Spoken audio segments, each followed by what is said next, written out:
Two. Go ahead.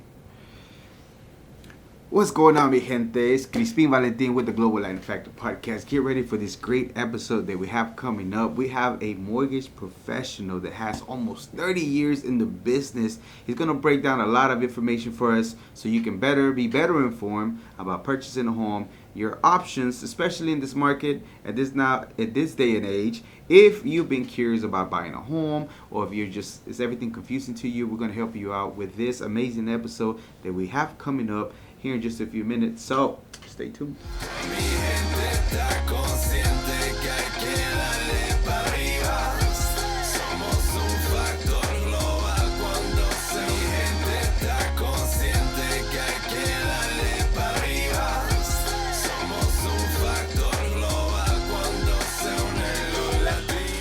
Welcome, you and all, to another episode of the Global Latin Factor podcast. I'm your host, Crispin Valentin. Thank you very much for being here. We appreciate it very much for another amazing episode. There's so many options, and we appreciate very much that you took the time to be here. Since you're already here, go ahead and hit the subscription button. For all the people on audio, give us a 5-star review. We appreciate it very much. We're moving up in the numbers, and it's all thanks to you, so thank you. An amazing episode today because we have a mortgage professional, residential mortgage loan officer, also known as an LO for, I believe it's still Sunwest Mortgage Company, Inc., Right. correct? Still with Sunwest Which is Mortgage. family owned for over 42 years, a direct lender. He's also a podcaster and more. We have Sal, or Salvador Villalobos, in the house. Hi. That's right. How you doing? Great, Crispin. And yourself? I'm amazing. Thank you very much for being Thank here. you.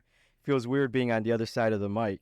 I know, because you're a podcaster too. Right. We'll talk about that here shortly. Yeah. But thank you very much. It is last minute. I like to be transparent, but I appreciate the time that you came here. Normally you are suited and booted, but then it's a Friday.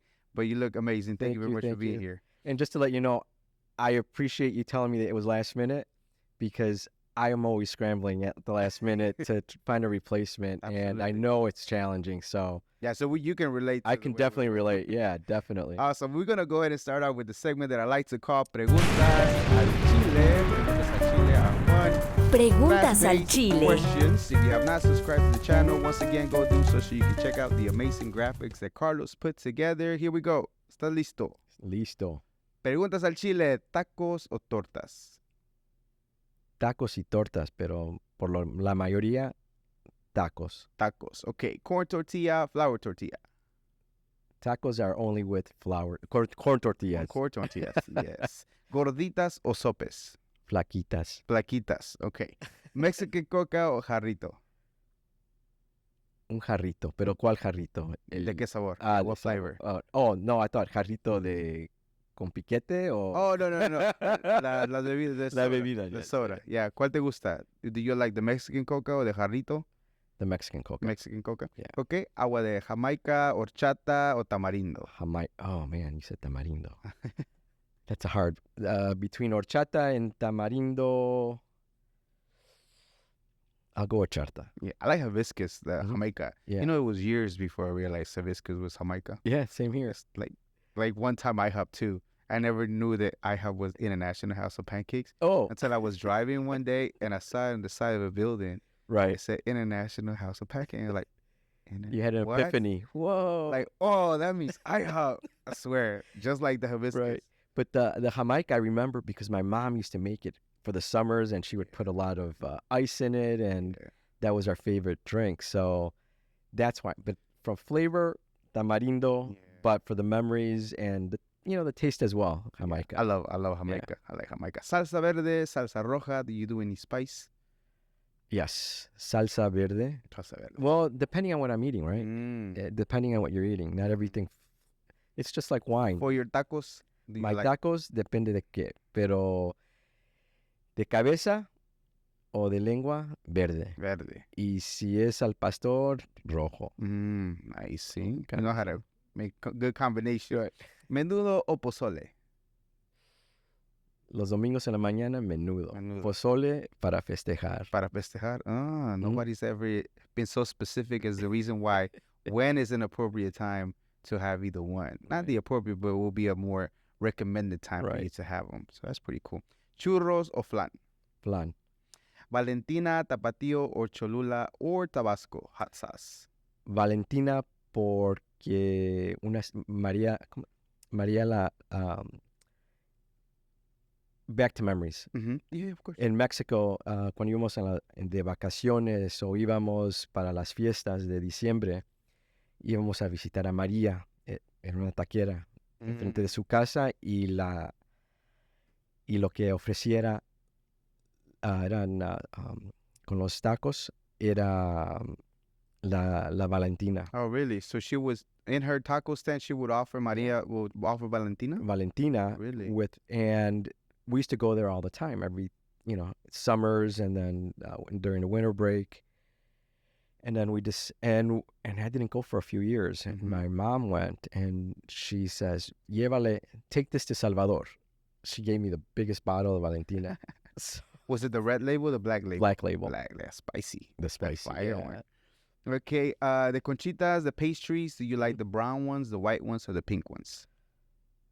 The white ones. The white ones. Right. Okay, and this is just a fun one, random, Right. nothing to do with food, but a conspiracy theory that you can almost guarantee when you heard it, like, that has to be true. Pandemic.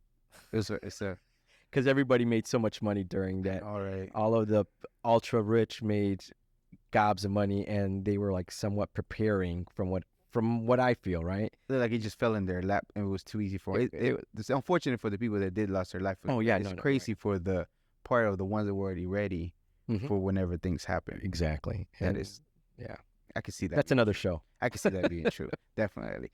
Whenever you hear the word Latino, Latina, or Latinx, or Hispanic, what first comes to mind when you hear that word? Pride. Pride. Okay. And do you consider yourself Latino? Do you care if they call you Latino? Do you prefer to be called something different? Human. Human. I Absolutely. don't like to be categorized, but I am Latino because I come from a Latin American country. I am Hispanic because I speak Spanish. You don't have to be, you can be a Latino and not a Hispanic. Yeah. So that's a big misnomer out there where they try to define you based on Hispanic or Latino, and it can be completely two different things. Absolutely. You're right. Absolutely. Thank you for the explanation. We explained to it before the reason, and you can be one and not the other, or you can be both, and just depending on different things. But I appreciate you elaborating on that part. Now, let's go ahead and get started on the interview. Once again, you're a mortgage professional. Thank you very much for being here. Just touch up a little bit on your upbringing. So you're Mexican descent? Yes, Mexican American, first generation. Both my parents came over from Mexico. From my understanding, they got married in January of 2000. I mean, 2000. I wish. I would be a lot younger. In 69 and 68, and then in 69 they moved out here, and that's where I was born. So, in not here, but in Chicago. And so that's where it started. Right. And one of the reasons I, grew up, always knew my heritage, my culture, because my parents, right? And first language is English. I'm Spanish. Within the years, English became my primary language, just, because of immersion. Yeah. So there came a point where when I first moved out, and it wasn't trying to be, like I can't speak Spanish anymore, but the amount of Spanish I spoke at the time was very limited because I had moved out of my house and I was engulfed in the English, or immersed into the English language, where there was no, so there would go weeks on end that I wouldn't speak Spanish. Wow. So it wasn't a question of not trying to speak Spanish, just there wasn't the opportunity. Then when I would call my mom, she would say, "No te hagas payaso," because I would forget a word, and I was like, "Wait, how do you say that word? How do you?" And she's like, "Don't be a clown, just say the word." And I'm like, "Well, no, it's not that I'm trying to be funny. This doesn't come to mind. It's not coming to mind." Yeah. So I became more purposeful in trying to, even if I had to go to a Mexican restaurant just so I can order in Spanish and do what I needed to do, right? So that I wouldn't lose, because you can't lose it. Yeah. So, or not lose it, but just not practice it. Do you find it in your profession that it really is a necessary skill for you to be able to communicate not only in English but in Spanish too? Definitely. And help you out? Right. Unfortunately, in that one job, I didn't have that option. It was all English. But now, fast forward a few years, I got into got into banking, and because of my skin color and ethnicity, I was placed automatically into a Latino community bank. I don't think they even asked if I spoke Spanish. They just, you look the part, Just assume. just go. So, yeah, and my Spanish just kicked in because I came back, and I was immersed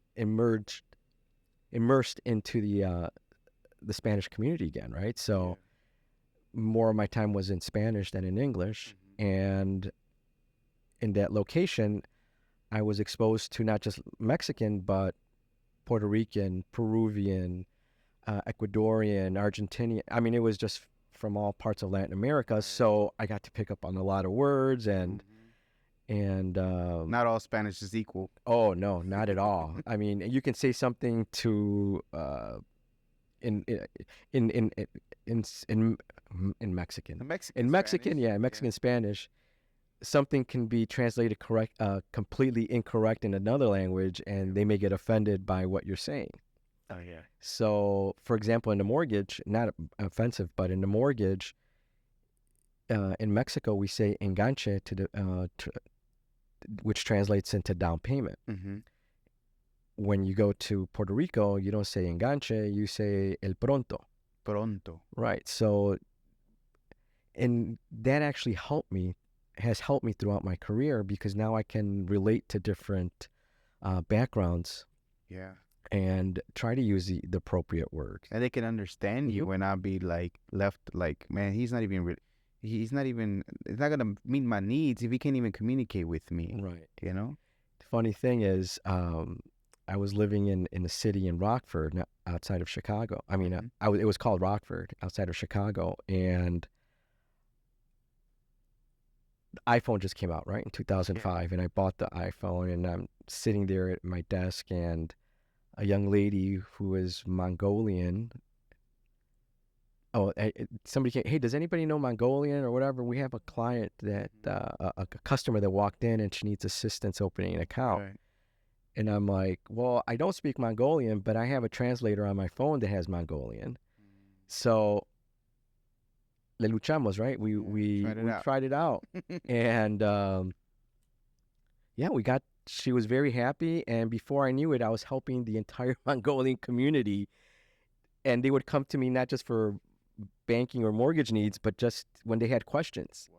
So, because nobody was offering that service. And it's not that I knew the language. It's just that had the technology, and we tried it out, and I'm like, and I would tell them, this is not going to be flawless, and I would whatever the word was, and it would take us 2 or 3 times the amount of time that we normally would take, but it was about helping the consumer there. I had an engineer here, a lady engineer, a woman engineer, Latina. And she was telling me how much of our troubleshooting skills that we have as far as Latino, how much we are really good at figuring things out and troubleshooting and getting things figured out. And that's part of the example. But why do you think that is? Because of our ancestry. Right. Because we come from Mayan Aztecs, and they were really good at building and figuring out different things. Even to this day, all the workers that you see, they figure a way. Right. A lot of the times you might see us being rigged kind of like Mexican way, but it works. It works, yeah. It works. And it might not be the standard, maybe a little bit tipping toe and coding, but at the end of the day, it does the job that needs to be done. And it's just in our culture. Yeah. It's just in our culture that, you got to find a way, like you say, yeah. I mean, my dad, I'm very impressed. Shout out to my dad if he's watching. Mm-hmm. And if he's not, I'm going to make him watch. Very limited education, worked the fields. His mom, she was a single mom. That he grew up without a dad, and he had brothers and sisters, but they were all older than him. And so he was always with my grandmother, and he worked the land. So, but he did go to school, but didn't go to the university, or I don't even think he finished high school. He did later on, but not at the time. So, I don't know. This guy's a genius when it comes to figuring things out. Mm-hmm. He's worked on cars, changed transmissions, changed motors, completely remodeled the house and did it the right way. Mm-hmm. He built a shed. But when I mean built a shed, he had me go to at the time it was called a Handy Andy, similar to a Home Depot. Yeah. And he had me get almost 1,000 pounds of concrete Oh, wow. and a bunch of more rocks. So we're out there and I say we, my brother, and myself and my dad, and we're mixing the concrete, you know, and he did one of the strongest foundations for any shed, and he had all the angles. He brought electricity in there. He put in like custom windows. Mhm. He had the angles. I'm like, where did you learn it? He's like, oh, I was reading it. I read it in a book. I'm like, What? oh, so I thought you were just looking at instructions. He's like, no, I was learning as. I'm like, wow. But that's just the way his mind works. I mean, the guy, for me, that's genius. That is because, genius. yeah, no formal education when it comes to that type of work, electricity. I mean, you name it. I mean, I'm just like, I call him up for stuff. I got shocked one time, sticking my finger in a freaking refrigerator that was missing the bulb as a little kid, because I came from Mexico. Right. So I don't know what I was thinking, but ever since then, I never touched electricity, not let alone just trying to build and work with it. I'm like, Right. no, just super nervous. That is pretty genius as far as he's able to figure it out. You reminded me of a story. I had bought a 3-unit building, and with a partner of mine, and we were doing a lot of renovation to this building, he and I. Mm-hmm. And I was up on a ladder. I wasn't sure if the wires were live or not. I thought I turned it off. The house had the wiring all over the place, and I had to replace the plate and part of the connection in there. Yeah. So I was 100% positive that it wasn't live. And as I'm going to touch it, my phone rings, but I didn't know it was my phone, so I got scared, right? Because I thought I touched something, and it was my dad, and I told him. So yeah, he shocked me. Yeah, he shocked you, but man, the good thing you didn't get shocked. Right. Okay, so by any chance, did they ever share their journey over here back in '69? How did they get here? Was it illegally? Did they cross? Why they decided to leave Mexico and come to the States? My dad did come once illegally before he went back in 1969 to marry my mom, in '68 to marry my mother. Mm-hmm. So he was out here for about a year or so, and he needed to raise enough money so that he can pay for the wedding and do whatever else. And he already secured a job, got his everything taken care of as it should be. Mm-hmm. Then they came over because my mom. Well, let me go back further. My mom and my aunts and my grandfather. Two of my aunts, my mom, and my grandfather had come over from Michoacan to Chicago. They had a family member that lived in Pilsen, and they were, they came here in the winter. So you're coming from Mexico where it's warmer. I wouldn't call it warm because it's not warm in December. Yeah. But it's not Chicago. It's not Chicago. It was so cold that they weren't prepared for it. Yeah. So you have these 3 young ladies who were probably 16, 17, and 20. Mm-hmm. And then my grandfather. And they would work. And all the money that they would earn, and they were very humble in their accommodations and what they would spend money. But all of the money was to go pay off a house that they bought in Mexico. Oh, wow. So they finally did that. So my mom had some knowledge of what was going on here. That's when they had the rude awakening of the cold. So I'm getting my stories mixed up. Mm-hmm. So then my dad and my mom got married in '68. They moved out here in '69.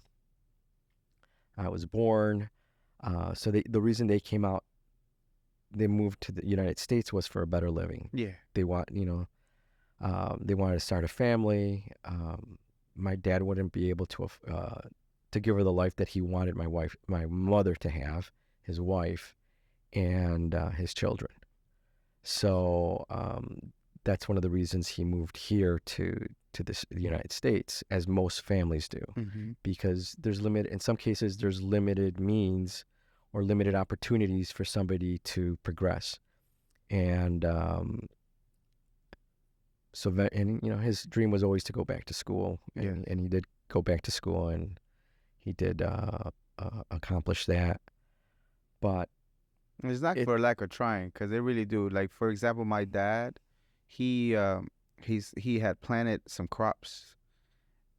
He had just recently got married to my mom, and they planted some crops, hoping that they can profit Right. out of the crops.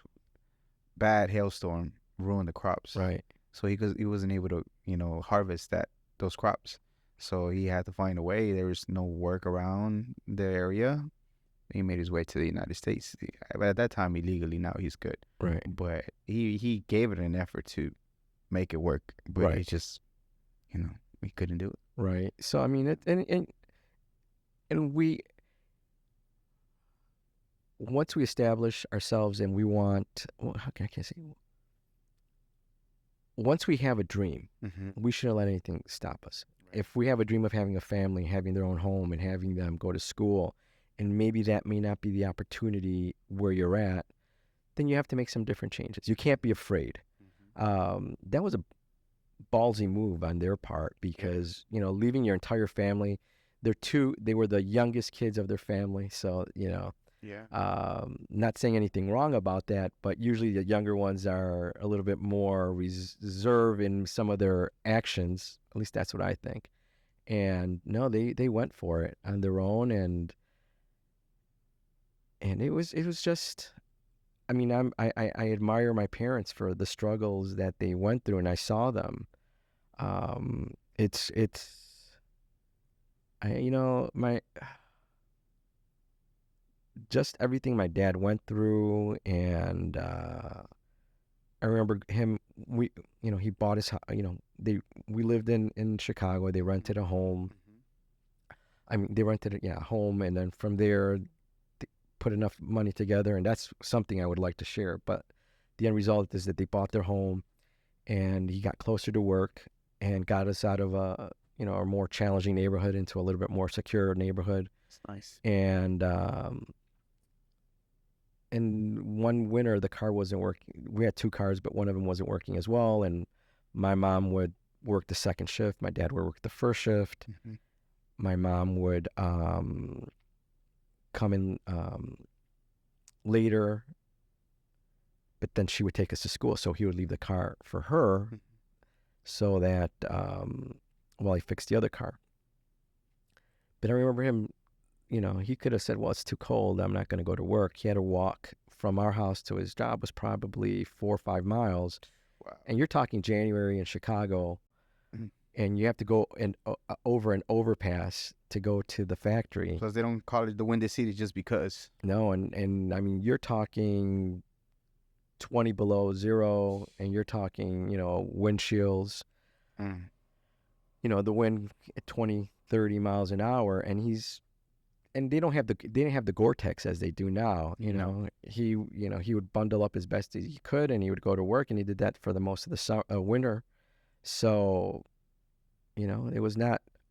It's too cold today, I have a responsibility. I have a family. I have kids, and I'm just very. I'm impressed.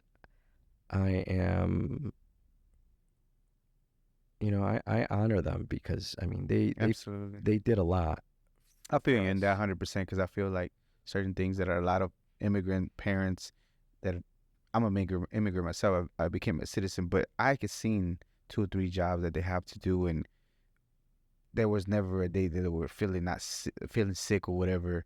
To this day, even my mom, when she has to go to work, even if she's feeling funny, she finds a way to be okay to show up. Right. And that's like, what? Like, stay home. Like, Superwoman. go. Yeah. Exactly. Same thing Superwoman. for my dad. Yeah. Finds a way to just be hanging with the young dudes, still working. They go ask him for knowledge and how to do that to this day still. And that is amazing. That is amazing that they do that. Yeah, I remember my dad working double shifts.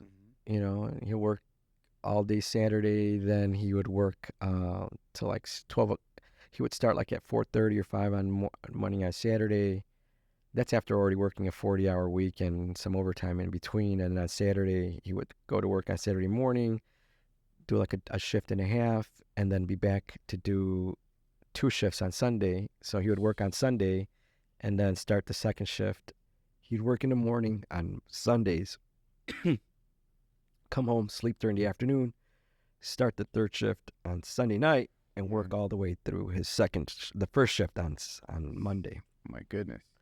But he did that for his family. Yeah.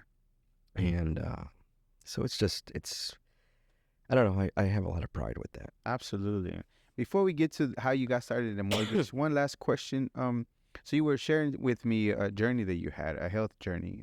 Even though I appreciate you answering the questions, you eat pretty clean, and that is a decision that you made because something had happened. Is it okay if you share with us? Sure. So at the time I was very slim. I was about a 52 jacket and a 50 waist, so far from slim. And I was actually asked to do a 5K. I'm not sure if it was meant as a joke or because I mean I was pretty heavy. I didn't even own gym shoes. So and the name of the 5K was Si Se Puede. Yes, you can. And it was to help raise funds for the Dreamers Fund in Illinois. So I didn't even own gym shoes at the time because I did not exercise anymore. I mean, it was just I would eat and eat and eat and just very sedentary life. I didn't do a whole lot. So I didn't have gym shoes. So I called my wife. It was a Saturday afternoon because I was flying back and forth between Texas and Chicago at the time quite often.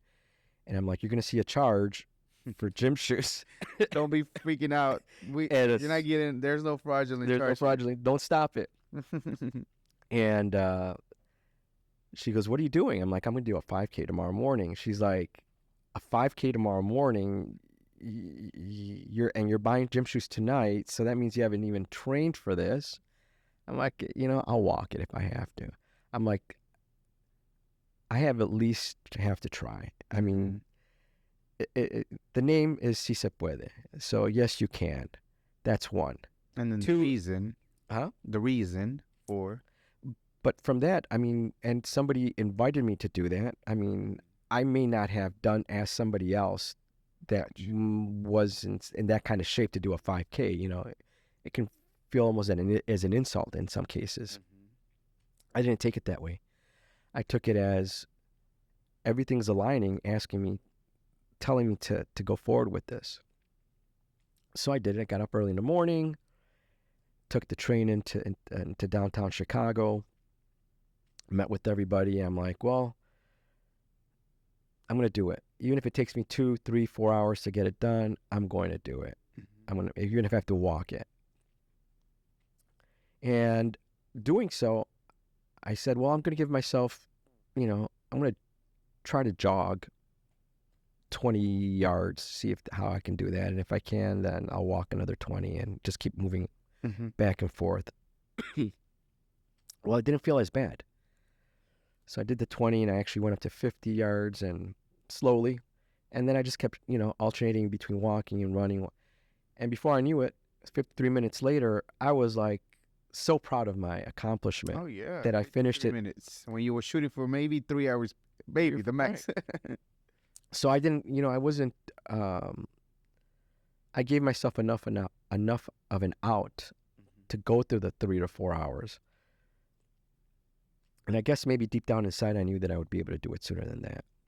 And so that led me to a new phase, because then all of a sudden the following day, I'm out of town, I'm by myself. So what do? I start scrolling through YouTube, and then I start seeing some interviews on Bullet Coffee and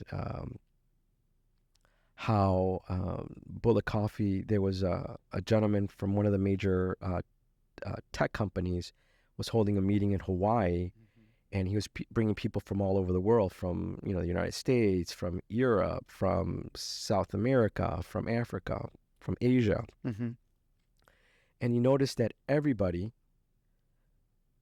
was drinking a bunch of coffee in the morning, and their pastries, and they would keep going back for more coffee, while he had 1 cup of coffee in the morning, and that was holding him through. So he started doing more research on that, because then they would go to lunch, have a big lunch, and then they were lethargic after lunch, while he had more of a clean lunch. But what had helped him carry through was that coffee in the morning, how he prepared it. So he did more research into it. So now you hear about the MCT oil, right, for the coconut oil. So it's fat. Yep. So I'm like, well, let me try that. So I'm like, okay, so it's coconut oil, it's coffee, and then if you want the cream feel, then you put grass-fed butter. Mm-hmm. But I was older. I was in my late 40s, and I was like, well, I got to be careful. I'm not, I was still pretty big, and I was like, I need to be careful. I can't be taking this much saturated fat. I got to try to limit what I'm eating. So I switched that with coconut milk. Mm-hmm. So I started drinking that, and I would purposely try to walk more, take stairs, and the weight started coming down. So at the same time, I think I was doing intermittent fasting without even realizing I was doing it. Mm-hmm. And About 16 hours or so? Well, not at that time. At that time, I would drink my coffee in the morning, and I'm not saying I was intermittent fasting. I'm just saying it was somewhat like it. Unintentionally. Right. We're real close to that window. So in the morning, I would have my coffee at about 6 in the morning, and the whole reason, I guess, for the bullet coffee, or how it works, is that when you drink coffee and you put sugar in it, you're hyped up in the morning. But then after it starts wearing out, you start crashing, because now the sugar has depleted, your energy's depleted, you're feeling a little lethargic. So what do? You go and fill up again. And I used to do that all the time, fill up and then put more sugar in it. So I'm like, well, I still want some sugar. So I got the raw unfiltered honey, put that in there. Instead of using butter, I would use the coconut milk. I would warm it up first, baño Maria, almost, Okay. so I wouldn't burn it up. So I would put that in there, and then the raw unfiltered honey, and I bought myself a tub of, and I didn't get the MCT oil, but I got myself a tub of the cold press coconut oil, organic coconut oil. They have a really good tub at pricey too. yeah, the tub over at what is that? Costco with the orange lid. Yeah. And I started doing that, and people started noticing that I was losing a lot of weight, but I wasn't doing a ton of exercise. I was just eating right, and I was doing some exercise, but not as my exercise was more walking. But then people would ask me, so how are you losing weight? I'm like, I'm eating more fat. Some lady's like, you're such a jerk. If you don't want to tell me, don't tell. I'm like, no, seriously, I'm eating more fat. What's going on is I'm drinking this coffee. This is the way I prepare it. And as I'm doing that, it is slowly, the fat is slowly feeding into my blood system. It's not going like sugar. It's slowly feeding into my blood system. So then I'm not as hungry. My mind is constantly being fed. My brain is constantly being fed, or it feels it's fed, because the fat releases a lot slower than sugar. So I can go from 6:30 in the morning to 12:30 or 1 without really having these hunger pains or feeling lethargic or having headaches or being. So that's how I started that. That's how I started. Then I started doing more research on eating clean. I was trying to lose weight, but I was really getting there. I joined a gym, still not doing it. And I started doing more research. I saw a show on PBS, on one of these small community college, not PBS, but community college shows. And they were talking about this lady that she would exercise like there was no tomorrow, but she would not lose weight. She was still fat, by her words, not by my words. And I don't know how she got into the subject, but she stopped eating wheat. And after she stopped eating wheat, she started losing the weight. It started coming off. And I was like, And before that, my wife was trying to, we were doing the Atkins diet too, right? Oh, I'm feeling better when we're going to do the Atkins diet. This is before me doing the race. We're going to do the Atkins diet, and it seemed to start to work. And I was eating a lot of, just protein, and it worked for a little bit, but then you plateau, and I wasn't feeling great because of all of the meat I was eating.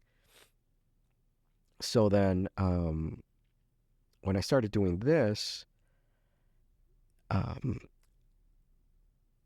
eating cleaner, and I saw that show, I started doing more research on that. And I started researching that with wheat, they use glycomate. They spray glycomate on wheat, and they have been spraying glycomate on wheat. Wheat in itself is great. There's thousands of years of wheat products, and they were healthy because they were natural. Now they're genetically modified, GMO, right? So they spray glycomate is Roundup. So if you're out in your garden and you spray Roundup and there's a wind, took away that from the market because it found out that it was causing cancer, right? If I'm right? not mistaken. I'm not sure if they took it out, but they're still. They had to change something, and they would figure out that studies. If I'm not mistaken, if I recall correctly, they found that Roundup was the original formula was causing. They were linking it to cancer. Right. So they modified that, as you said. But so glycomate, if you're spraying something that you're intending to spray, but there's a wind or a little breeze, and some of those droplets fall to a plant that you don't want, and it falls on a leaf, it kills. It's a systemic killer. It kills the entire plant to the root. So if they're doing that to the wheat, and it takes 20 years for it to eradicate from the ground, and they're spraying it onto your food that you're going to consume within the next harvest, right? Or after the next harvest. And by the time they bring it to the plant for it to be processed, so they drop the grain, and by the time it goes into the sleeve of the loaf, it's been maybe 2 to 4 hours. And when wheat should ferment or yeast should ferment for at least 48 hours, you're getting everything done in 4 hours. Yeah. What's it doing to our body? So people say, well, eat gluten-free. Well, gluten-free is good if you're allergic to gluten, but there's still wheat, but you need to read the instructions because the ingredients, because there's something else in there that may not benefit you. So they're substituting one thing for something else that may be worse for you. So you need to read all of your ingredients. So sorry, I'm rambling on. No, you good. But this is important stuff that people might not realize, that they be having issues with their weight and they can't really figure out everything. They cleaned it up, but they still consuming wheat, and they don't realize that this is in the bread that they're consuming today. Right. So the thing is, so I completely took wheat out. It was a progression. You can't do it right away. So I started eliminating wheat from my diet. Started feeling better. Then I saw a show, and there was a professor from Upper Iowa, and she was one of the interviews there, and she was a professor of science, and she started to get she started to become debilitated. So much so that she ended up in a wheelchair. And this is a lady that would go out and had a ranch, and she would go out and ride the horses, feed them, bale the hay and all that. And here is this lady looking out her window because she can't walk, she can't do anything. So she's in a wheelchair just looking out, saying, this is how my life is going to end. Mm. And before that, she was like, well, if you look good, you'll feel good. Well, it wasn't helping her. She didn't look good. She didn't feel good. So she said, what's the use? So before that, she started deducting before she even got to the point of being in a wheelchair, she started feeling sick, and she started deducting or eliminating food, not eliminating food, but having her food tested to see if any of that was causing her issues. Yeah. No, nothing. So she continued as she was eating, and then she started eliminating the food. She's like, well, and then she started, you look good, you feel good. You look good, you feel good. She wasn't feeling good. She goes, I'm just going to stop putting makeup on. She started to feel better. To makeup. She started to feel better. She was able to move. She got her makeup tested, and it was her lipstick that was causing her issues. Are you serious? And you know what was in the lipstick? Wheat. Wheat.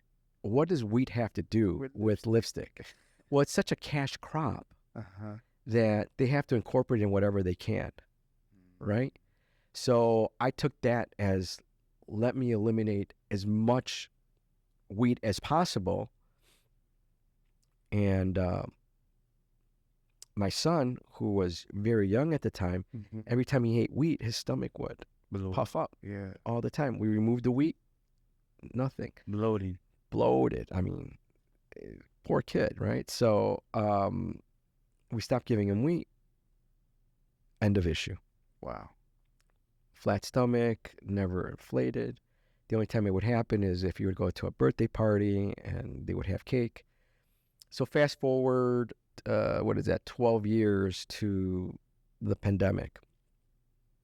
We were ordering our food, right? So April, May, June, we were ordering food. We couldn't get everything we needed. We couldn't get a lot of the clean food we wanted. So and since we would have birthdays during that time to celebrate, we bought what was available, the brands that you normally see there. So my wife would make the cake. And I would cringe at the idea of having to do, not because it was my kid's birthday or her birthday, but because I was going to have to eat cake. We already had to limit the kids as much as we could because we couldn't go out. So we weren't going to eliminate a birthday cake. So and I could not eat it, right? Because I need to celebrate with them. But I knew within half an hour that my hands would start to hurt and they would start to crack. Before I stopped eating wheat, I couldn't do this. My hands were tight. If I would try to go into a room and tippy-toe to scare my kids without them turning around, they're like, Dad, we know it's you. Because my knees would creak. My ankles, my toes, everything, you would hear me coming because it would just crack. So it's all this inflammation that is caused with this wheat. Wow. So I'm not saying all wheat, if you get some organic wheat, but not everything that they say is organic is organic. It's marketing. Yeah, it's marketing. Yeah. You got to do your research. Because it doesn't mean that we don't add anything that's not, but it doesn't mean that the ingredient that you got, they didn't add, that manufacturer didn't add something to that ingredient. Yeah, my company doesn't add anything to it, but the other company that you bought that ingredient from may. So what is it, a brand, or what is it that you need to look for whenever you're looking for? Is just plain wheat, organic, truly organic wheat? Yeah, I mean, just you need to do your research, right? Because if I tell you, Crispin, I have some black. I know you're trying to limit your wheat, but I have black peppered salted pistachios. What are the ingredients? Should be just pistachios and some salt or something. And pepper, right? Pepper. It's 100% natural. 100% natural, salted, peppered, black peppered pistachio. That's it. That should be it, right? And when you're looking at your ingredients, you should try to stick to 5 ingredients or less. That's the rule of thumb. 5 And whatever is the first ingredient it's what has the most. So when I was reading, and I didn't read the ingredients until one day I'm there at the table and I'm pouring myself some pistachios, And then I start seeing that it has wheat. And before I was still feeling a little bit more, tightness in my hands, but I guess it doesn't have as much, but my body can tell. But why your pistachios have wheat? Right. And why does vitamin B have to have wheat? And why does a lot of our foods that we eat have to have wheat? Because it's a cash crop. It's one of the biggest crops. So they don't want to, dispose of it. So they need to incorporate as many things that they can. So yeah, you don't hear my fingers creak, right? Again, you know what? If anything, you were meant to be here is to help me out because I love bread and stuff like that, and I realize that sometimes I be feeling. You feel that? And I just heard it too. Yeah. Crack a little bit. That was me. That was me walking. That was my. Okay, so I think I know what my issue is, or if I don't feel that there's an issue, there's a little bit of discomfort, but nothing crazy, But I think I realized I know what my issue is. Well, it's just and it's just life changing when you start seeing that eating clean meat and eating just trying to. Well, it's so much more expensive, Sal. Why do you spend so? Well, my medical bills are lower because we don't go to the doctor. What are you saying? Your life is not worth the extra little bit of something to keep you alive and keep you healthy. Yeah, good quality life, right? And then if your body's not feeling good, your mind's not feeling good. So it's all encompassing. My kids, I mean, I'm the weird dad. Everybody calls it because they'll call me. Hey, they have birthday cake. Can I have something? I'm like, well, just you participate. What bad it is. The sugar is so bad. I heard somebody said that. It was funny. This is a rapper. He said that quitting sugar was harder than quitting cocaine. That's how bad it was. Yeah. That's how bad it is. And then he wasn't joking. It was like, sugar, I had a hard time for 30 days just letting it go all the way. And that's exactly it. I mean, sugar, look at everything. Everything has sugar. And it's not just, you have your corn syrup. You have other sugars that aren't good for you. I don't care what kind of sugar it is, right? It can be cane sugar. It can be distilled sugar, right? It can be honey. Sugar. And sugar is not bad in a way. Refined sugar is, but processed sugar is not bad in a way. I mean, honey is not bad in a way because, like you said, the raw honey, unfiltered, they have a lot of good. It's if you get bit by ants, you put some on. One of the best ways to heal that. Hello, quickly jumping in to let you know. I know that you are enjoying the show, so go ahead and subscribe, hit the notification bell, and now back to the episode. My daughter, I mean, we do that. My wife's mother, also from humble beginnings, they did everything homeopathic. They didn't go to the doctors. Even they treat their dogs that way and everything. So honey in itself, great antiseptic, anti-inflammatory. And if you have allergies, you buy the honey from in the area that you live in, so that it can help you. But it's sugar. And so you need to be, careful of how much sugar you're taking, right. And you have to read everything, because cancer in itself feeds off sugar. So, and if you're drinking diet or eating diet or fat free, you got to be careful, because if it's fat free, it probably has a lot of sugar. Yeah. So you need to read your guide. You need to read your ingredients, but be above that, do your research and not just go to one source. Look at different sources. Don't just watch something on TV and say that's gold. No, do your research. Do 2, 3, 4, 5 different. And if all have the same messages, then pretty much you can almost assure it's got to be true. Exactly. Yeah. Or at least as close as you're going to get to it. From when you started your journey, when you decided to switch and started to looking into all these things and eliminating the weeds, eliminating the sugar, how much was it that you began as far as your weight, and how much did you lose now? Great question. I don't want to know what I weigh. I haven't weighed myself. I have not weighed myself since 2000.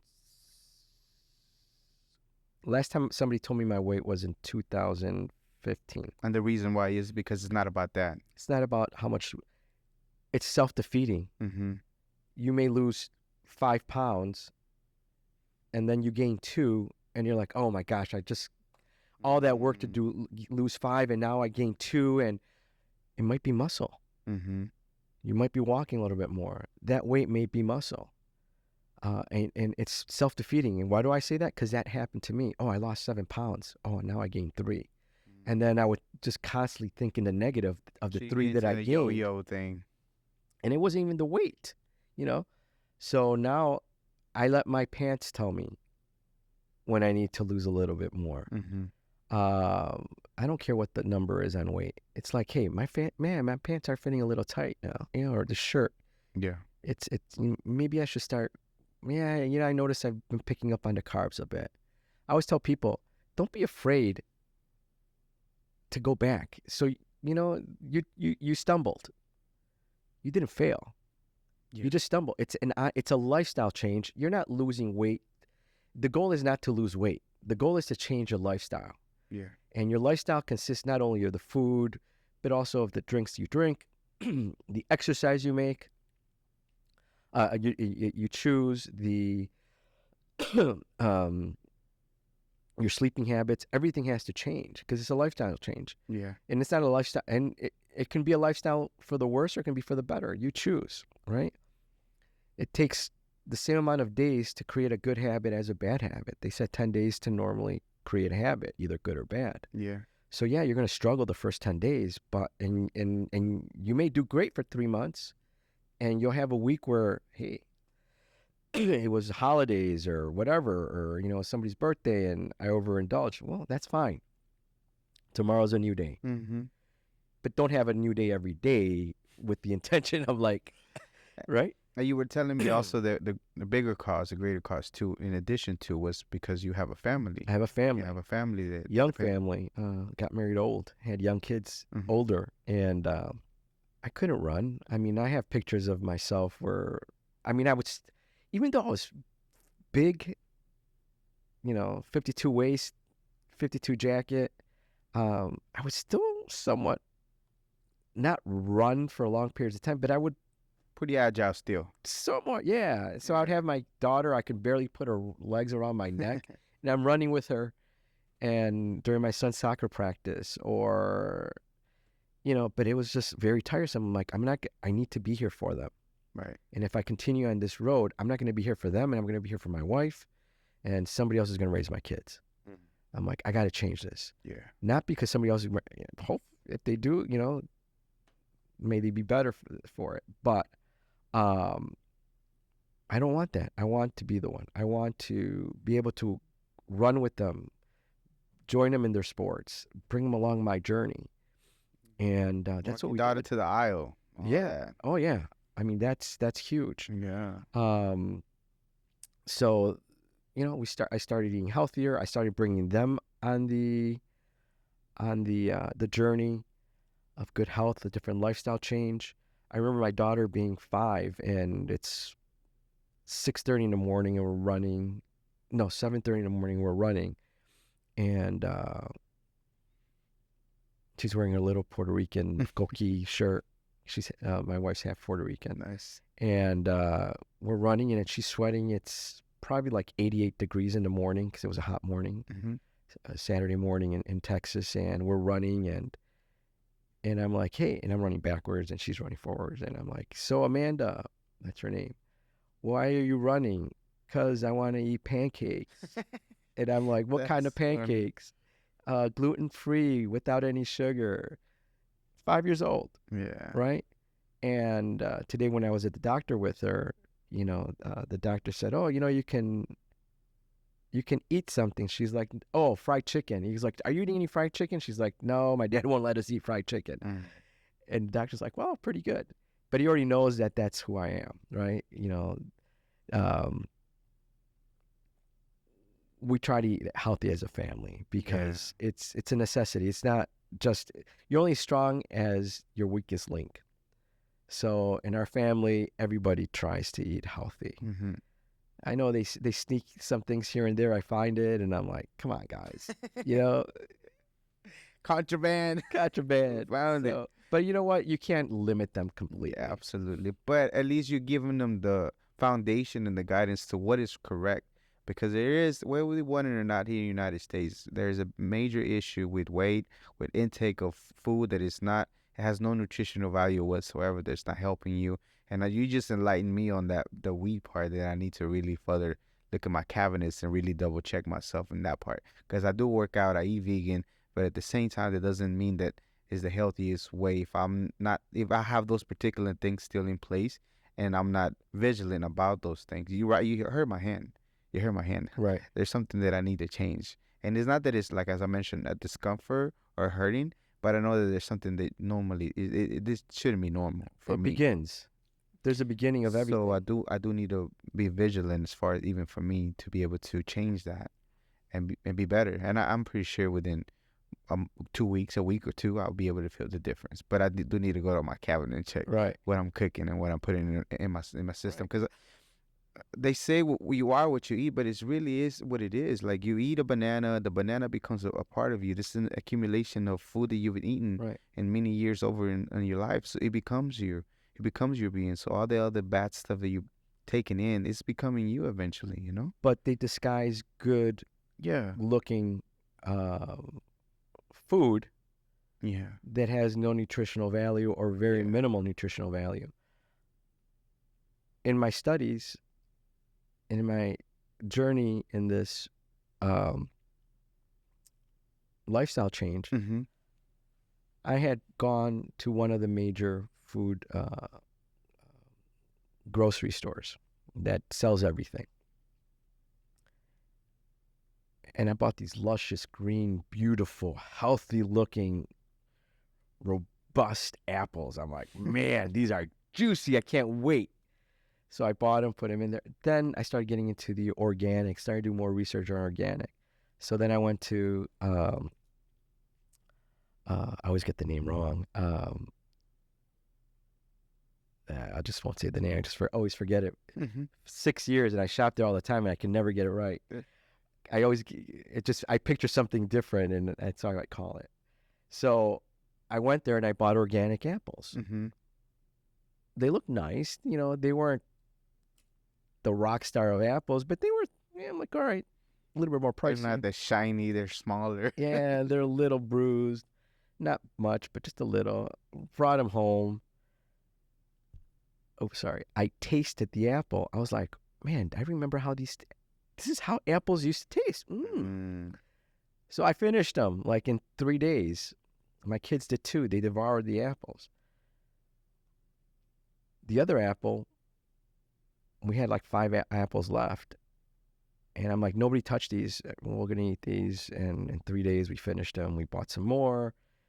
2.5 weeks later, those apples are still sitting there. Still there. And they look identical. That's not okay. No. I'm like, oh, I'm curious. So I cut into the apple, and it was very granular. Like, whoa, this is not good. So I'm like, we're no longer eating organic food. We need to see where we're buying our food from. Yeah. That's because it says organic doesn't mean. Let's do a little research. So we did that. Chicken. My son cannot stand the smell of chicken. Mm-hmm. My wife cannot. She'll cook it because it's a healthy alternative. She'll cook it. She can't stand the smell of it. And it's not a COVID thing. It's just she can't stand the smell of it. I go to a farmer's market that they hold at the YMCA by our house. And I'm talking to this gentleman that's selling chickens or sells chicken. Mm-hmm. A little pricey. I'm like, wow, it's pretty pricey. Well, you know what? It's cage free.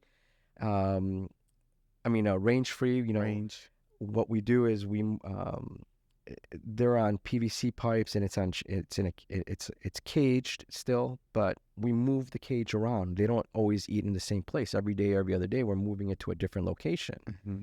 And if one chicken gets sick or chick, we isolate them and we only treat that one without antibiotics.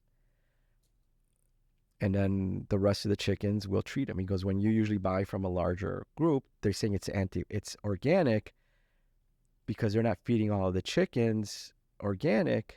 But if one gets sick, they put it in drinking water for the chicks, and then you're not intentionally um, trying to put in antibiotics into these chicks, but because they're drinking from the same well or the same tire, they're getting the antibiotics. There's so many of them. They can't just pick it by itself, the little chicken out of thousands, and single it out. Right. Unlike the smaller scale people. Right. They'll be able to do that.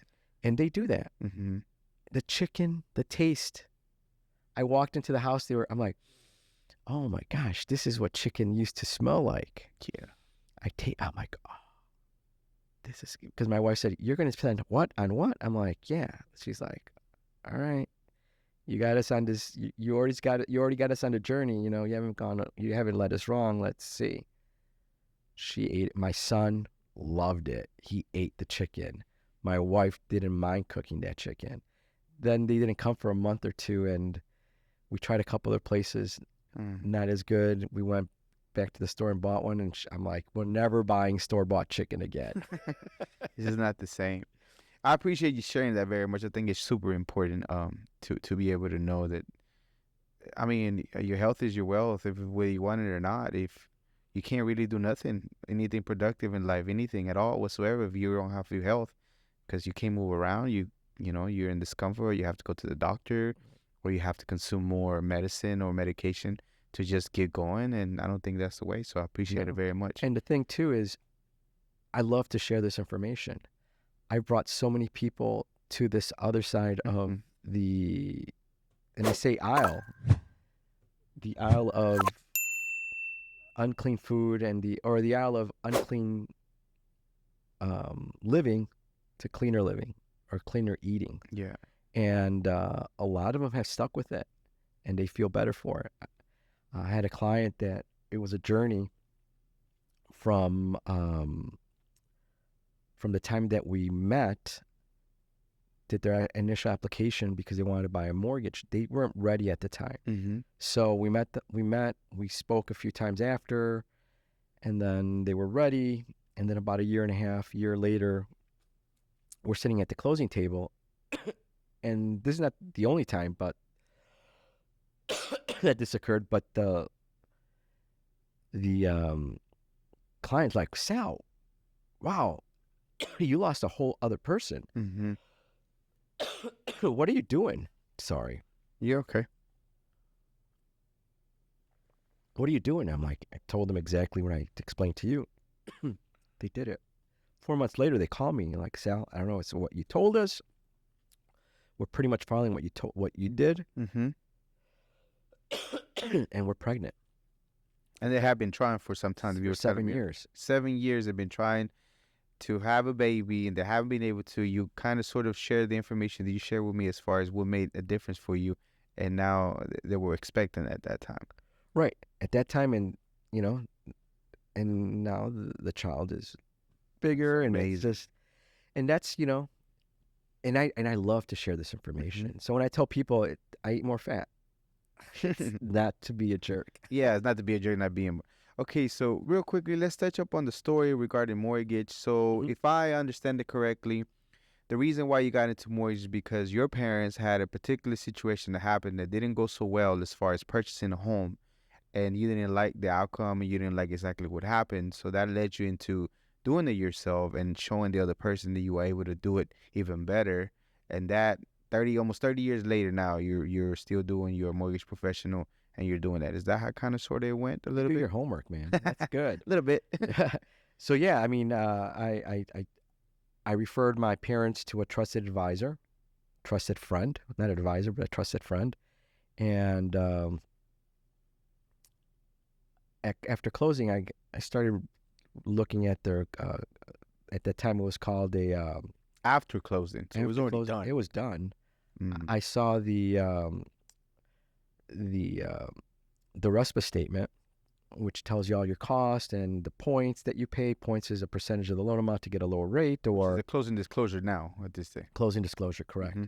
So I'm like, wow, I compared this with other places. The Yeah. rate you gave them wasn't that great of a rate. You charged them 2 points to do this, and these costs. So I got upset. I'm like, I sent them to you because I trusted you, Mm-hmm. and you have defrauded me. I'm going to get into your business to show you that I can do it the right way and make more money than you can.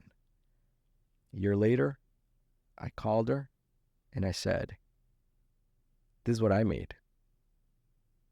There's no way. I'm like, yeah. And I didn't do it the way you did. We haven't talked since. That was the last time. Mm-hmm. And I just got on this path of trying to help, especially my comunidad, Mm-hmm. because you don't know what you don't know. True. And usually in our community, they don't know about finances. They don't know about budgeting. They don't know the difference between points and not points. So when you come to see me, as you can tell, I love to talk. But when my clients come to see me, Right. or they call me, I explain, and ask if they understand. If not, we go back. An initial conversation just to discover if they, about inquiring about a mortgage. It may be an hour conversation because I explained the whole process and the different programs that might be available to them. And I'm like, okay. And that's before we even meet face to face, because I want them to know that they have options. And I said, you know what? You don't have to stay with me. And I explained the thing with credit and everything else. You can shop me around.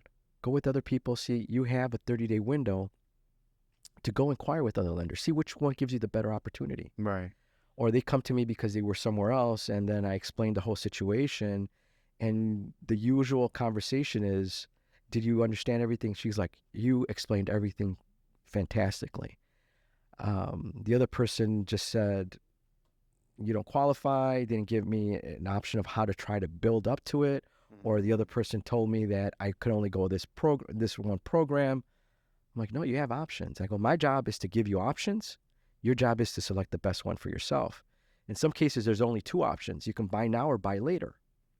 Or you can't buy now, but you could buy later if you do these, these simple strategies or exercises to create your savings, to fix your credit, to eliminate some of the debt that you have. Okay. Let's do this. Let's do that. I'll call you every 3 months to see how you're doing. Some clients, 6 months, they're ready. Some clients in a year, they're ready. Some clients, it can be 12 years because something always comes up. Oh, una quinceañera. I'm like, well, what was more important? That $20,000 or $30,000 you spent on $30,000 or more. Yeah, on that party, or the down payment on your home. Oh, I had to buy a new car. Wasn't your car like a 2017? Yeah, but I needed a new truck, and I'm like, that's great. So your mortgage payment now is $1,500. So your DTI is not good. Your debt to income ratio is way up. The ratio is up. I'm just like, well, I hope you enjoy driving by the house that could have been your home, right? Check back in. What is it now? 7 years or 5 years they do like the loans now for trucks or vehicles. Yeah. It's so expensive. Exactly. It's just like, but we talk to them. I don't say that to them, but it's just like, that's what I want to say there. Like, but yeah, you hope they would take your advice as the reason why you want to do those things, right? Because it's like a plan that you have that is going to lead them to purchasing a home, right? If they do the things that you Right. told them to in steps, Yeah, But you're right. There's other things they really do pop up sometimes as far as like life in general. And right. Stuff like Well, I mean, those are legitimate. But Mhm. sometimes, oh, I haven't taken a vacation in 5 years. Well, that's great. I'm so sorry that you haven't been able to. But why don't you buy your home, create those memories, make it yours, Yeah. show your family the pride of ownership, right? Show your family that, hey, this is a stepping stone to a better future. Vacations are going to come. They may not remember the vacation, Yeah. right? But they'll remember, hey, remember that one time that your dad showed you how to cut some wood to fix something in the house. You can have a staycation. Yeah, staycation. But these are things that people ask, what is homeownership? That's what we ask in our show. What does homeownership mean for you, to you? Because the homeownership has a different meaning to everybody. Right. To me, the stability of your home, showing my kids the pride of owning a house, the if I have a birthday party, remember, like right now I'm thinking of my daughters and because they're similar. She was dressed in her little Anna outfit from like Frozen. Her friends were dressed like little princesses. Yeah. And this little princess is like wailing on the piñata with his hand, I mean, she looked like a professional baseball player. Right. Hitting. But these are memories that were in my backyard, right? I was cooking the ribs, these massive ribs on a wood burning grill, and my neighbors came over like, wow, it smells great. I'm like, hey, come on over, in my house. You're my guest, right? So I'm creating memories there. Do I remember some vacations? Yeah. But what I'm remembering is how I made my family feel at home. And, we had Christmas at the house. We opened our gifts at the house. Hey, I showed my kid how to paint a room in there. My wife, I have pictures of my wife wanting to do wood flooring. She never did wood flooring before. And I have pictures of her and my son cutting on the saw, on the horse, what do you call it? The little wooden horse? The wooden horses. Yeah, cutting the wood. Rocking horse? I don't know what it's called, to be honest. Yeah, I forgot the name of it. And so she borrowed one of my neighbor's little sawzalls, and she made all the angles. Wow. Her and my son. I'm sure he's going to carry that for years, right? My father-in-law was putting up a fence, and my son at 5 or 6 years old is there helping him. My other son is helping him, take all the nails out from like the plant. These are memories you're creating. Yeah. So that's what I want for other people, especially in our comunidad, because, I can't afford that. I don't have the 20% down. That's for somebody else that makes a lot more money than me. Let me continue this perpetual misconception of you have to rent because you're not one of them. So whenever they come to you, if somebody that just decided to begin to see about purchasing, not only do you tell them and guide them, you educate them, and you let them know that even though at that moment you might not qualify for X reason, but you give them a game plan to 3 months, 6 months, maybe a year, that if you get into this path, that you might be able to do that and generate those kinds of memories. Right. Is that kind of sort of how you work? Exactly. Because there is all kinds of, I'm pretty sure, I don't know exactly the reason why that person did that to your parents. I don't know if it was malice or just want to get a quick payoff. It's just, it wasn't, I don't believe it was malice. It was like, I can make money. And that's it. I have a lifestyle to support, and I have to charge.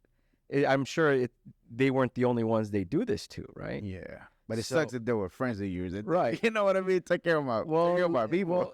Well, now you're saying if it's fair lending, I guess they treat everybody the same way. So so now it's fair lending. Okay, so you're also a part of the Hispanic Real Estate Brokers Association, right? Inc. So, association. I didn't know that there was such a thing. What exactly do you focus on? Well, what do you do? We're a 501c3 nonprofit organization. Mm-hmm. So we provide quality financial education to the low and moderate income communities. And then we also help educate the real estate professional to better serve our communities. Mm-hmm. We don't only help the Hispanic community, we help everybody. Our organization is made up of over 300 members, where real estate agents, loan officers, title companies, inspectors, photographers, I mean, you name it, we're all encompassing of all different businesses that incorporate insurance agents that have something to do with real estate, which is vast, right? So we're out in the community, providing information. Mm-hmm. We do a radio show, the Reba Show, Hear It From the Experts. I was going to get into the introduction that we normally do every week. It's just embedded in me now. We've been doing it for 5 years. Nice. And we bring quality information regarding home ownership, all aspects of home ownership. We'll have the directors of like TSHAC, the Texas Texas State Affordable Corporation.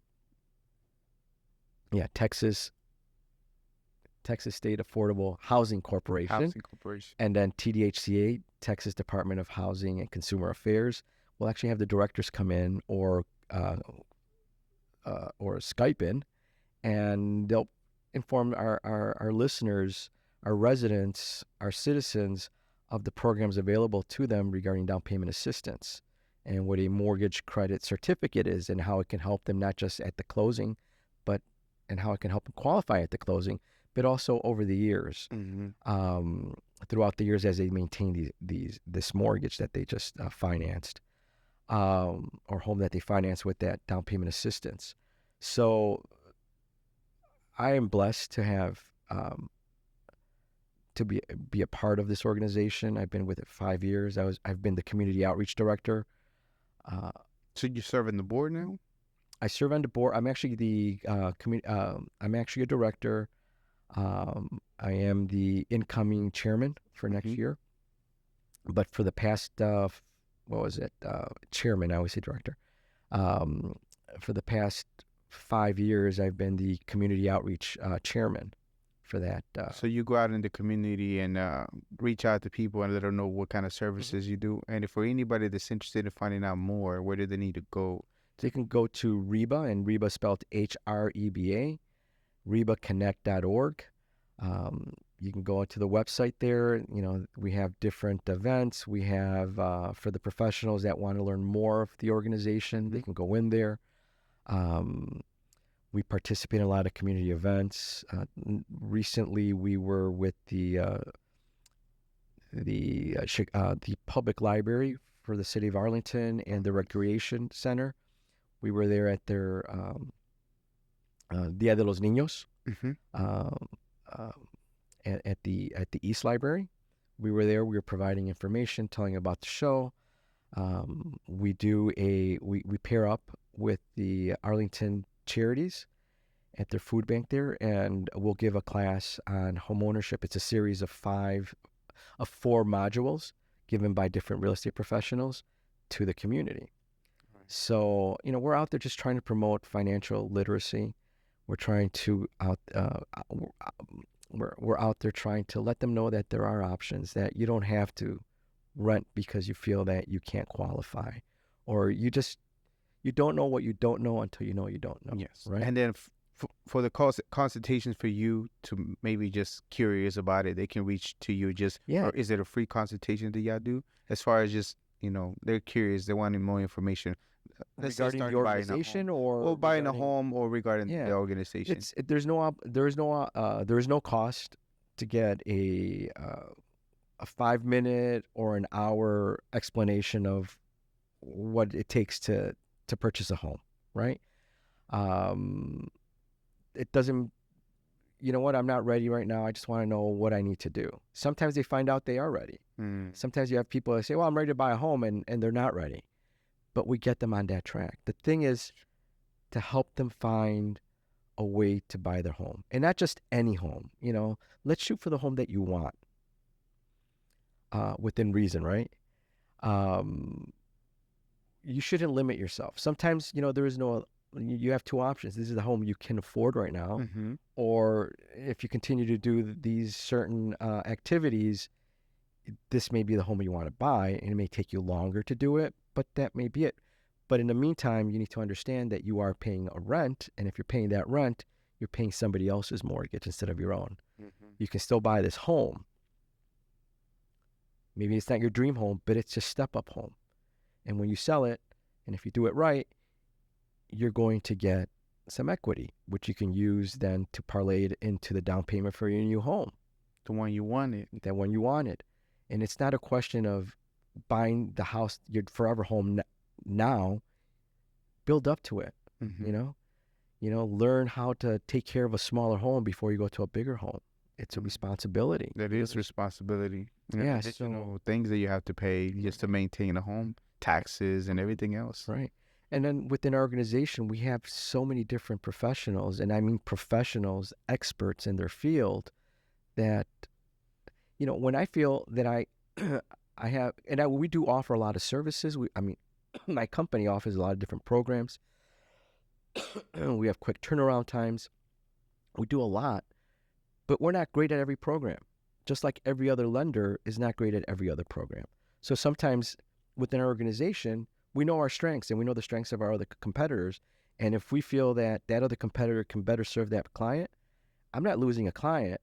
I'm gaining a customer for life because they know I have their interest at heart, that I'm referring them to somebody else. Mhm. Well, how much are you going to make? I'm like, I'm not making anything. I want you to buy your home, Mr. or Mrs. Customer. Juan is going to be able to help you.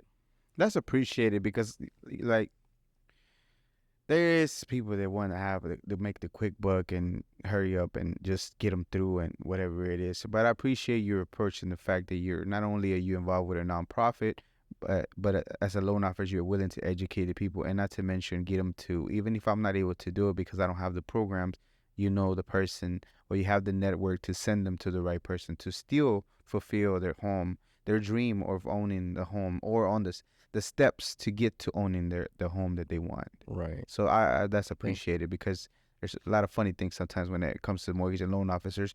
Sometimes loan officers get a rep of not really being caring or understanding, or it's all about the numbers, sorry about closings and things like that. And sometimes it's not about that. And yeah, and it's a bad rap because there's a lot of us in the organization, and not just in the organization, but in the industry that aren't like that. Mm-hmm. I mean, I have colleagues that, hey, I got this. Well, I can't do it, but, Joe over here can't do it. Or, you know what, we can do it, but we're going to require a little bit more down payment. Boom. Or they'll say, you know what, Sal, I can't help you, but call Sal. He may be able to help you. They'll send him over. We're not afraid. It's not we're losing business. We're gaining a good reputation, which will then give us more business. So some of my clients, some of them that could have been my clients, and I refer them somewhere else, they still come back to me later on when they want to refer somebody, or and I don't ask them to do that. They refer their sons or their daughters or their compadres, whoever. Hey, go talk to Sal. He'll take care of you. Yeah, because you build the trust with them that even though you were not able to serve them at that moment, they still have the trust in you because of what you did for them that you didn't have to. Right. But at the end of the day, they still trust what you know and your knowledge. Right. And the same thing with my referring partners. Mm-hmm. It's just we're extensions of each other.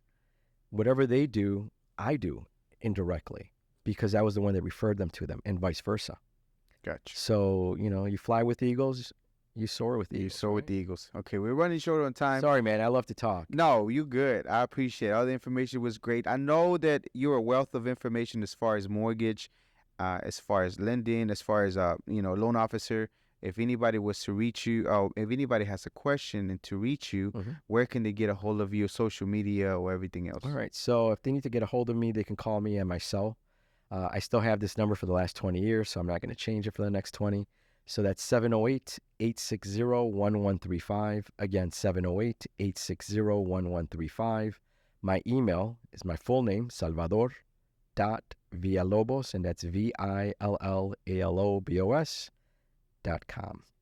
And then my website's a little shorter, and it's Salvador, SALVADOR, V as in Victor, dot S as in Sam, W, M as in Mary, C, dot, no, SWMCretail.com. And that's my website. And the social media, do you use any of the social medias, whether it be Facebook, Instagram, Twitter. I don't use Tinder. Just kidding. For homes, we need one of those. Yes. And yeah, that's about it. I mean, okay. And you can get, I post a lot of information, a lot of content of the different programs. Awesome. Out there. And then if anybody is there any REVA events coming up soon here in the near future that people might be interested that they can go? Well, on June 24th, we are teaming up with the city of Arlington. I think this is our 4th year that we're helping with their homeownership fair. So we're going to have different classes regarding the different levels of homeownership. Some people can't buy now, but they can learn what they need to do. So again, we're teaming up with the city of Arlington to do that. past few years, I've helped with because it falls under my committee, the community outreach. We've been able to, even with the pandemic, we were able to still do the English and in Spanish virtual, and we're going to do the same this. We did that last year. We teamed up also with Canales and the city of Arlington, and we held the Homeownership Fair there, and we're doing it again June 24th. June 21st. Mm-hmm. Okay. And that's going to be at the East Library, Okay. over on York Street. Here in Arlington, Texas. Mm-hmm. Okay. Any shout outs? Do you have any shout outs? Shout outs to my family, first and foremost, to my Reba family, Leticia, Rosa, Vanessa. I mean, to everyone. I mean, there's just so many. So many. I'm pretty sure you have a large network. Yeah, and I need some more. Oh, right you now. know who you are. Yeah. Shout out to you. So, Leticia, the CEO, Marty Martinez, they're the founders. To my co-host Alex, just to to my Rio family and to my Narat family too, National Association of Hispanic Real Estate Professionals, Fort Worth chapter, and all the chapters actually. Another great organization that's out there, promoting homeownership as well. Awesome. And what is an important lesson that you learned in your early professional career or realtor career that you would tell your younger self that would help somebody else? What would that be? If you don't know the answer, be upfront. Let them know that you don't know the answer. Let me find that answer for you. Don't pretend that you know something when you don't. Honesty is key. Yeah, be transparent. That's the key thing. Awesome. And one of the last questions I have is it's mostly a saying for me whenever I wake up or sometime during the day. I say a saying that I heard from this guru guy. I'm not immortal. I am mortal, and I will die one day. Not to scare me or anything like that or bring terror to me, but to realize that we're not here forever, for a long time. However, with that, when everything's said and done, I wish you a long, prosperous life. However, when everything's said is done, what do you hope people to think or feel about your life? Honestly, I guess if you would ask this to my 20 or 30 or 40-year-old self, it would be a different answer. Right now, I really don't care what people would think. It's just, how have I left this world? Did I leave it a better place, right? That's like the general answer, right? But Absolutely. No, truly, did I give my kids the tools that they needed? Are they following with the passionate heart? Today, my son sent me a text saying that they were going to do a walkout in gun violence. I'm like, gun violence is only the end result of another cause. You need to find out what that cause is. Gun violence is a broad subject. You need to define it. Yeah, and you need to break it down as to what is causing the gun violence. It's mental health, broken homes, socioeconomic disparity. There's so many different reasons. And going out to the street, all you're saying is, we're a bunch of kids that don't want to be in school. That's what I would see. And I'm like, if I was you, I would do it a little differently. Through discourse, respectful, civil, peaceful discourse. And you need to do it in a manner that is getting the attention of the people that really need to know this. So what I want to leave behind is ripples of my morals and principles through my kids. Yeah. And through the people that I work with. I think the food has a lot with the mental connections with it. There's a reason why you're foggy sometimes when you don't need clean, and then when you are clean, eat. To me, I just feel like, I'm not a scientist, but I feel they all go hand in hand. It's just a small part, but it's part of that issue that we have, guns and other stuff. That's just a little bit of it. But you're right. It's a good thing to narrow it down to something that is more efficient for your kid to make a bigger impact. And I love that. The ripple with your kids, live it. That's amazing. That's awesome. Thank you very much for being here, Sal. I appreciate you very much. Again, with your show being which I do, the information you pass on, the lives you got touched, the reason why you got into doing mortgage, and the reason why you decided it wasn't okay to do that, and now trickles down to you helping families and really educating them to have a home that they can build memories. And that's to me is amazing. And with your show that I'm pretty sure does globally, you definitely are a global Latin factor. So Sal, you're a global Latin factor. Thank you very much. Can I bring one other thing up? Absolutely, Sorry. absolutely. So it's not just the parents. I was actually asked to do a career day at one of the grammar schools a few years back, and I walked in there and not really putting a lot of thought into it. I walked in there and I'm like facing a room full of first graders. I'm like, what am I going to teach these first graders about a mortgage? What are they going to comprehend about a mortgage? Yeah. So I brought it back to my kids, how I taught them about saving and not spending all of their money and credit and, what credit is in the age group. Because I've been doing that with my kids since pequeñitos, right? So, and I applied that same measure of how I taught them throughout the years or the grades. And every teacher, after I gave the presentation, came back and they said, I wish I would have learned that at this age. And that's first through fifth. I don't think I would be in the situation I am now. Each teacher. Because I brought that to the kids and the kids were engaged and I asked them questions and they got the gist of it. That's awesome. So on the 19th, I was asked this month again to do so. So it's very important that we do. And this time I see it, there's more professionals. So I think they understand the importance of getting real estate and mortgage financing, mortgage professionals to give a career day, because it is about that. Yeah. It is about teaching them at a young age. My daughter, real quick, sorry, you can edit this. My daughter, I was bringing her from home one day. I picked her up. We were walking home, and she's like, "Dad, can I borrow some money?" I'm like, "Hey, what do we talk about borrowing money?"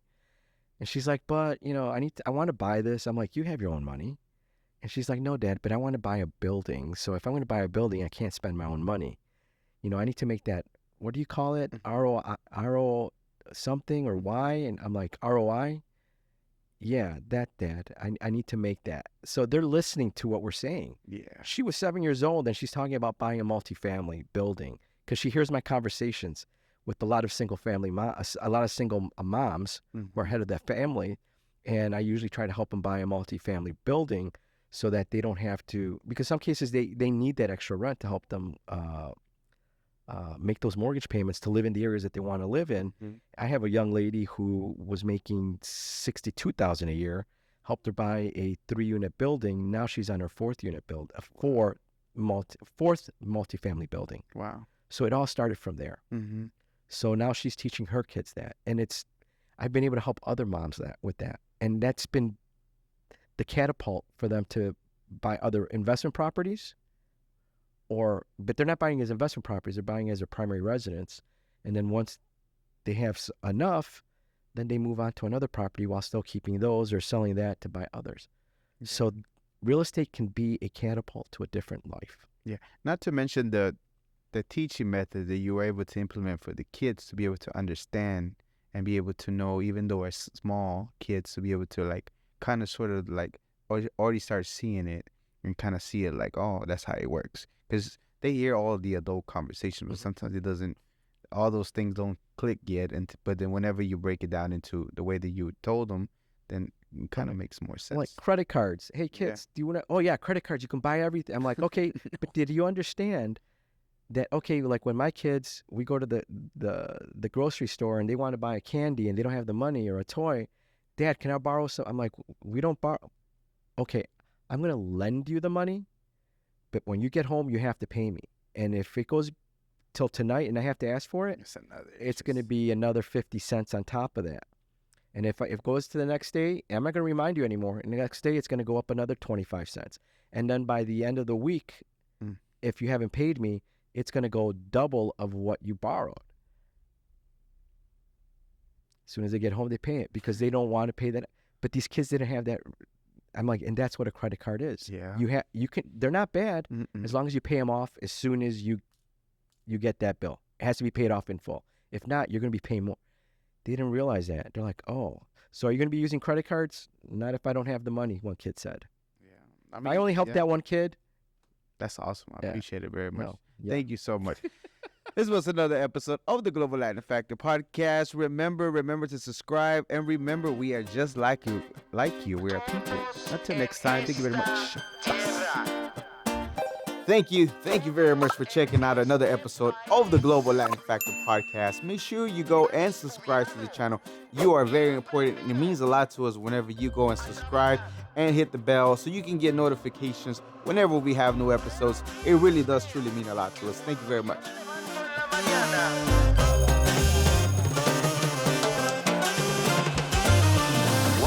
What is de la Vigo? Walks like a pero but in fact is a flamingo. Coming to Havana and reach from Puerto Rico. On a pirate ship, you don't know where do we go.